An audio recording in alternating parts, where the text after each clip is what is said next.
Hello and welcome to another episode of Just Be.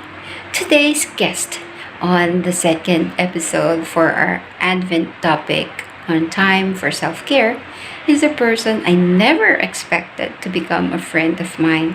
He actually sent me an email asking to join a national convention that was normally reserved for active members of the ministry I used to belong to.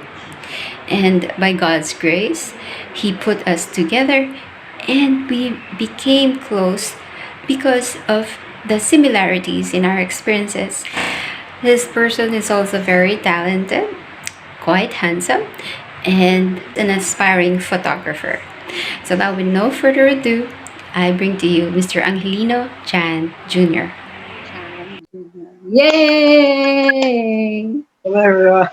So, so Kuya Jason, I would just like to know, during this pandemic, on your part, how has this affected you? For me, during this pandemic, it has been challenging as well. Generally because of the situation, you know. Although I would say siguro na maybe I'm a bit lucky in that sense kasi at least in my family parang we're quite okay at home and none of us needs to work outside. So I think it's a big plus, no? Medyo safe kami sa bahay. And so far naman, all throughout, no one really got sick. Siguro may few calls, kinabahan here and there, pero everything was good. But personally, it has been challenging din.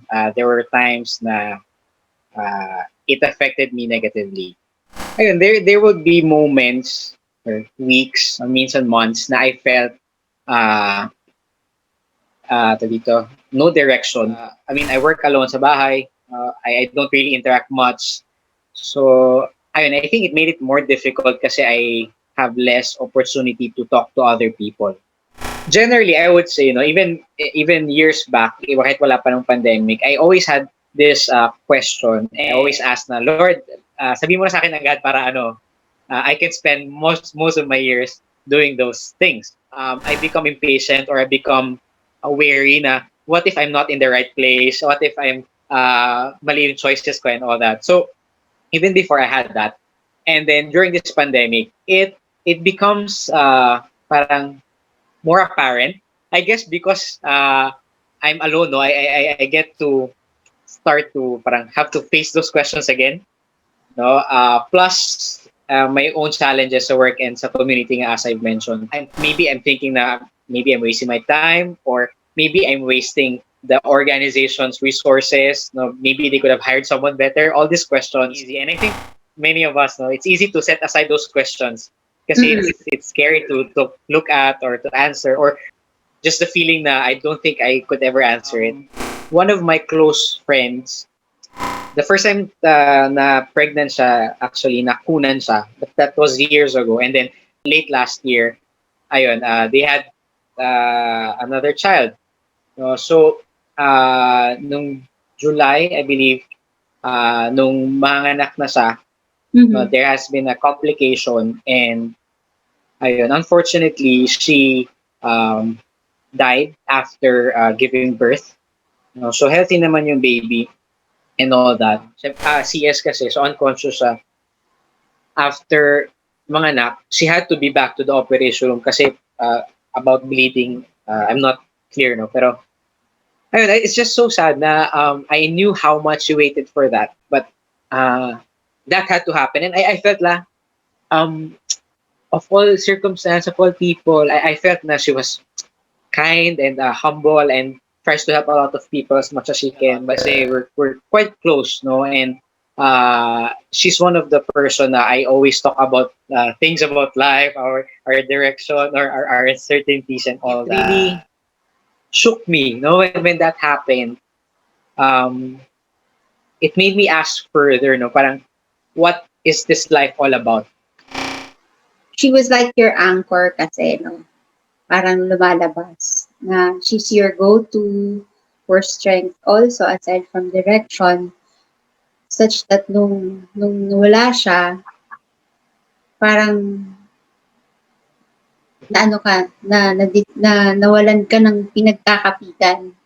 Sabi nga nung isang pare, si Father Marco, sabi niya, I think we need to be honest with ourselves as we go through Advent for all the losses that we have experienced in this year. Kasi that's the only way that we are able to get in touch with ourselves as well as yung, to get a grip of this reality that we are facing right now, that there's so much uncertainty that is happening. And what more, katulad nga na that there's this loss and tapos meron silang dream to have this child. Natupad nga yung pangarap, but she's not even there to experience that dream. Hindi mo rin pala ma-experience yung nagkadasal-dasal mo ng kahaba-habang panahon. Kasi you have a background in psychology, di ba? Did you actually saw yourself exhibiting the symptoms of major depression or to some extent? So people close to me who died in the past, I was still very young. So hindi ko siya ganun naintindihan. But this time, no, I understand things. So and it's relationship that I really built and grew with. That's when I realized parang it really affected me that much. To be honest, nung time na yon, I think it was a Thursday when I heard about it. Like Thursday, Friday, I cannot focus sa work. Ano, kasi nga, I sometimes I have to cry all throughout. No? Yeah, so it really, ayun, the emotion was really strong. Yes. And I'll try not to cry kasi baka matuloy kwento ko. But organization namin, we had a lot of practice, no, like reflecting on our experiences in life. What does it mean for us? No, just looking at our relationships, looking at ourselves. So I think that helped a lot kasi I knew consciously na I have to process what I'm experiencing. No, and I always had this thought na what's happening to me now is a part of my bigger life. Yeah. No, so I guess I'm free from the trap na I'm doomed, no, or life is bad as it's. I think what helped was I knew that I need to grieve about it. Yeah. I don't like I'm not afraid to acknowledge how hurt I was because of the situation.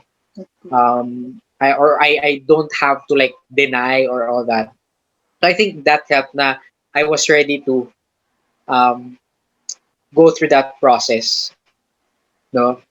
And I think yeah, it's also that because we had itong mga weekly meetings sa organization namin, prayer, that became my space to share. Kasi maybe a bit about no dito sa bahay kasi we're not very, how do you say, open sa family. We're not that close. We're not open. We don't talk much about these things. So as what you said, ate, no, it takes time to grieve, and it's not the one time after ko iyak lahat tapos na siya. Yes. Ayun, few times, no, parang I'm able to share about it calmly.